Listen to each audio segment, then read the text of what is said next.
ni mtoto ambaye ni muhimu sana katika jamii. Manake bila mtoto wa kike hatuwezi tukawa na nchi, hatuwezi tukawa na familia.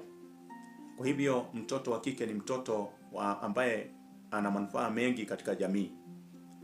Kwa hivyo siku ya leo nataka tuangalie jinsi ambavyo tunaweza kumlinda mtoto wa kike. Manake kama tujuavyo, mtoto wa kike yuko katika hatari nyingi.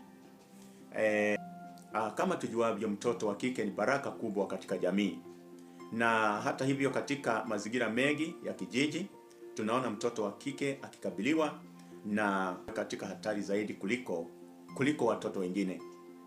Kwa hivyo changamoto hizi huathiri maisha yake ya sasa na vile vile mustakabali wake.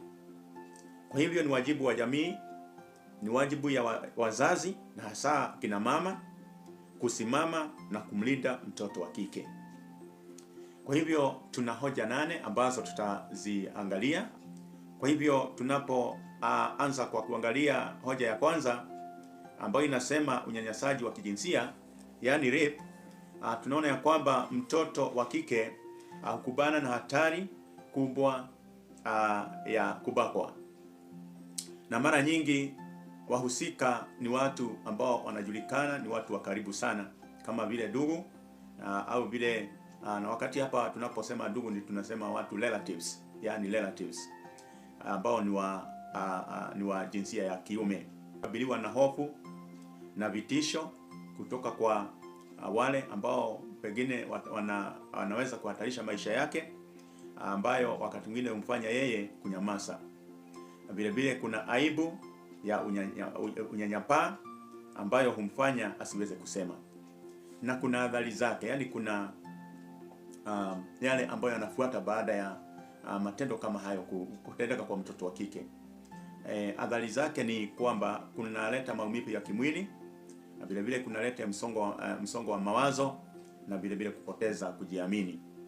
Na suluhisho la jambo hili linaweza kuwa kufundisha watoto kusema ukweli, kuweka mifumo ya kuripoti, na vile vile kuwa karibu na watoto wetu. Hoja ya pili inasema mimba za mapema, yani unplanned pregnancy. Na hii husababishwa na ujinga wa masuala ya uzazi. Wakati mwingine inaletwa na shinikisho kutoka kwa rika au kutoka kwa watu wazima. Na vile vile tunaweza kusema ni ukosefu wa uangalizi wa mzazi. Hayo yanaweza kuleta au kusababisha mimba ya mapema. Athari zake ni kukatiza masomo, aibu katika familia, na vile vile mzigo wa mapema wa malezi. Na suluhisho la jambo hili ni elimu ya uzazi, yani sex education, ambayo inafundishwa kwa njia sahihi, na vile vile mazungumzo ya wazi kati ya wazazi na watoto. Hoja ya tatu ni hatari ya kutoa au ya utoaji mimba, yani abortion. Baadhi ya wasichana wakati mwingine hujaribu kutoa mimba kwa njia hatari, kama vile kutumia dawa zisizo salama, wakati mwingine kufanya utoaji mimba kinyume na sheria. Na mambo haya pia yana athari zake, kama vile inaweza kuleta kifo au pengine uharibifu wa uzazi, yani anakuwa infertile. Hii ikimaanisha ya kwamba huenda atapoteza uwezo wa kupata watoto, na vile vile kuna majuto ya maisha. Na suluhisho la jambo hili ni kuwashauri au ushauri nasaha, na vile vile kukubali na kusaidia badala ya kuhukumu. Hoja ya 4 inasema matumizi ya dawa za kulevya, yani drug and substance abuse. Na hii inaweza kuwa ni kama vile pombe au pengine bangi au pengine miraa au pengine madawa mengine, manake madawa ya kulevya ni mengi. Na athari zake ni pamoja na kupoteza mwelekeo wa maisha, hatari ya unyanyasaji zaidi, na vile vile kujiingiza katika tabia hatari.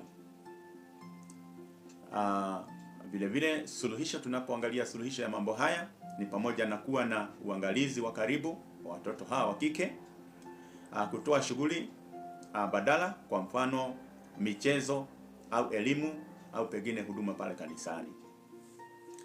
Hoja ya 5 inasema unyanyasaji kutoka kwa ndugu, yaani incest. Na hii ni tatizo kubwa, lakini linafichwa sana. Inaweza kuwa wakati mwingine anaweza kuwa ni baba wa kambo, au pengine mjomba, au pengine binamu na kadhalika. Na wakati mwingine inaweza pengine kuwa katika ile njia ya kutumia vitisho na zawadi.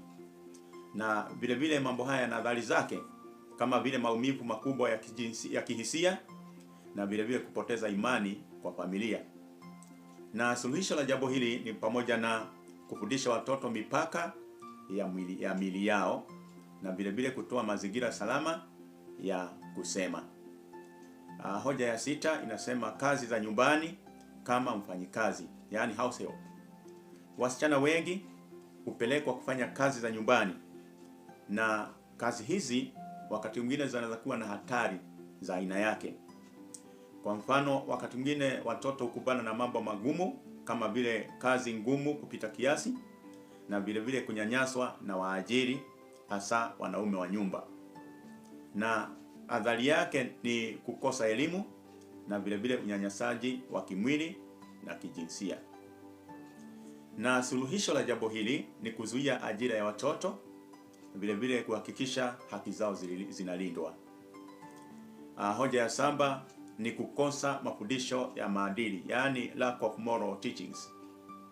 Wazazi wengi hawana muda wa kufundisha watoto wao, na wakati mwingine kuna ile mitandao na marafiki ambao pia huathiri tabia zao. Na athari zake ni pamoja na kupotea kwa mwelekeo wa maisha, vile vile kujiingiza katika tabia mbaya. Na suluhisho la jambo hili ni kurudisha nafasi ya familia na dini, na vile vile kufundisha maadili tangu utotoni. Na hoja ya 8 ni ukosefu wa mahitaji ya msingi kama vile sanitary pads, nguo za ndani na kadhalika. Wasichana hukosa taulo za hedhi. Wakati mwingine wengine hulazimika kutumia njia hatari, na athari zake ni pamoja na kukosa kuhudhuria shule, wakati mwingine aibu na kushuka kwa heshima binafsi. Wakati mwingine wengine huingia katika mahusiano ili waweze kupata mahitaji yao ambao ni muhimu, kama vile kupata bidhaa kama vile tulivyozielezea.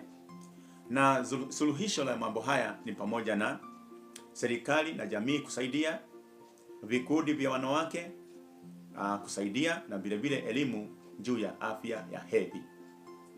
Na tunapoelekea kuhitimisha somo hili, ni vizuri kujua ya kwamba mtoto wa kike si dhaifu, lakini mazingira ya wakati mwingine inamfanya awe katika hatari. Kwa hivyo ni vizuri tukimlinda kwa sababu tunalinda taifa. Kwa hivyo nina wito kwa wanawake. So kuweni walinzi wa watoto wa kike. Ni vizuri kutoa sauti pale ambapo mtoto hana sauti, na vile vile ni vizuri kushirikiana na jamii ili kuweza kuinua mtoto wa kike. Na ninapohitimiza, nina kauli mbiu ambayo inasema mlezi wa mtoto wa kike leo ni mjenzi wa taifa la kesho. Kwa hivyo, kwa hayo nataka kuwatakia kila laheri tunapoendelea kuwalinda na kuwatunza watoto wetu wa kike. Kwa hivyo Mungu awabariki na watendee mema. Shalom.